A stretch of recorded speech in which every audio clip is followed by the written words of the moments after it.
হঠাৎ স্বপ্নে দেখলাম পৃথিবী নাকি উল্টে গেছে, যা দেখে সব উল্টো উল্টো লাগে। তাই আজ ঘুম থেকে উঠে চটপট রেডি হয়ে বেরিয়ে পড়লাম সেই স্বপ্ন দেশের খোঁজে। যাওয়ার আগে আমার দেশের ঘন্টাগুলো একটু বাজিয়ে নিলাম, তারপর আমার রুমের ছোট্ট টবের ছোট্ট গাছগুলোকে একটু ভিজিয়ে দিলাম। তারপর ঘরের সেফটি আর আমার সেফটি দুটোকেই লক করে চললাম বাইক নিয়ে স্বপ্ন দেশের খোঁজে। এখন শহর ছাড়িয়ে লন্ডন প্যারিস পেরিয়ে আমরা পৌঁছে গেলাম সেই স্বপ্ন দেশে। এখানে আসতে হলে আপনাকে করতে হবে লিফটের ব্যবহার, তারপর চলে আসতে হবে 4th ফ্লোরে। আজ আমার সাথে ছিল সিদ্ধার্থ। আমরা উপরে পৌঁছাতেই লিফটের দরজা খুলে গেল আর লিফটের বাইরে থেকেই দেখি জুতোর লাইন। এর নাম দিয়েছে নাকি আপসাইড ডাউন হাউস। ভিতরে যাওয়ার জন্য আবার টিকিটও লাগবে, পার পার্সন 150 করে। তাই আমরাও চটপট দুটো টিকিট কেটে নিলাম। এই যে টিকিট, যার মধ্যে টাইম রয়েছে মাত্র 30 মিনিট, তার মধ্যে আমাদের সব ঘুরে নিতে হবে। তাহলে চলুন এবার যাওয়া যাক। ও বাবা, ভিতরে ঢুকতেই দেখি সব নাকি উল্টো, তাই আমিও উল্টো হয়ে সিলিং বেয়ে হাঁটতে হাঁটতে চলে গেলাম জুতো রাখতে। তারপর সেখান থেকে চলে গেলাম সোফায় বসে একটু টিভি দেখার জন্য, কিন্তু টিভি আর দেখবো কি, সেখানেও ঘাড় উল্টো করে টিভি দেখতে দেখতে ঘাড়ে হয়ে গেল ব্যথা।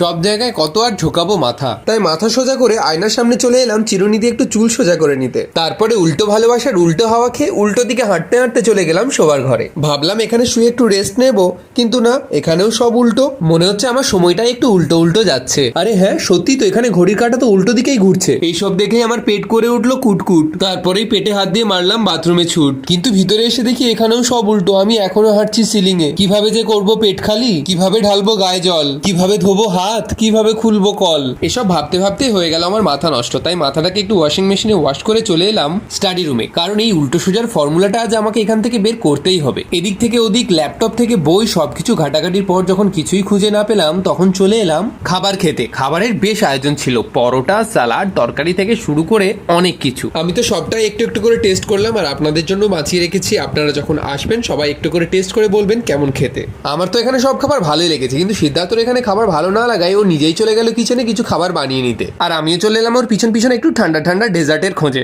এসে ফ্রিজ খুলে এদিক থেকে সেদিক সব জায়গায় খোঁজাখুঁজি করে দেখলাম, কিন্তু ডেজার্টের কোনো নামগন্ধই পেলাম না। তাই ডেগে মেগে ভাবলাম আজ এই ফ্রিজটাকেই তুলে নিয়ে চলে যাব মাথায় করে। কিন্তু হঠাৎ মাথার উপরে দেখতে পেলাম গুপ্ত এক সিঁড়ি, আর আমি সেই সিঁড়ি বেয়ে উপরে আসতেই দেখি রয়েছে বাচ্চাদের জন্য সুন্দর এক টেন্ট হাউস। আমার তো দেখে বেশ ভালোই লাগলো, এখানে সব বাচ্চারাও বেশ মজা করে খেলাধুলা করছে। কিন্তু একটা বাচ্চার পছন্দ না হয় সে দেখি মন খারাপ করে সেই আগের বেডরুমে গিয়ে বসে আছে। এরপর আমিও গুটি গুটি পায়ে চললাম তার কাছে, তার মন খারাপের কারণ জানতে। কিন্তু তার কাছে আসতেই দেখি সে আবার কোথায় চলে গেল। এখানে উল্টো ঘরের সাথে মিস্টার ইন্ডিয়ারও খেলা হচ্ছে নাকি, আমি তো কিছুই বুঝতে পারছি না বাবা। তারপর তাকে খুঁজতে বেরোলাম এদিক থেকে ওদিক, করিডোর থেকে শুরু করে মেন ডোর, সোফার নিচ থেকে টিভির কোণ, ড্রয়িং রুম থেকে বাথরুম, সব জায়গা খুঁজলাম, কিন্তু কোথাও খুঁজে পেলাম না। তাই মনটা খুব খারাপ হলো, আর আমি সেই স্বপ্ন ঘরের চাবি নিয়ে ঘরে তালা দিয়ে আবার পুনরায় সেই আমার চেনা রাস্তা দিয়ে ফিরে এলাম আমার চেনা ঘরে। আবার দেখা হবে নতুন কোনো স্বপ্ন নিয়ে অন্য কোনো স্বপ্নের দেশে। আজকের জন্য টাটা, বাই বাই, ভালো থাকবেন। আর স্বপ্ন দেখতে ভুলবেন না, সেটা জেগে হোক বা ঘুমিয়ে।